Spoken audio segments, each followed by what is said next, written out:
risparmiatori, ma non solo per i risparmiatori, per la giustizia nei confronti dei cittadini, che ancora una volta conferma che per quanto riguarda il settore bancario e assicurativo non c'è.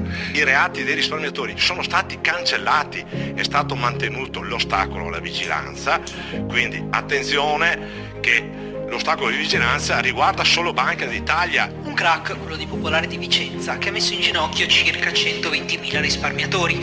Solo 50.000 persone, tra obbligazionisti e azionisti, sono riusciti a ricevere una qualche forma di ristoro. I primi hanno ottenuto il 95% di quanto perso, i secondi però solo il 40% fino a un massimo di 100.000 euro. Pretendiamo che, siccome sono vittime e sono nella stessa misura risparmiatori, lo Stato deve aumentare almeno al 95%, e questa è la nostra battaglia.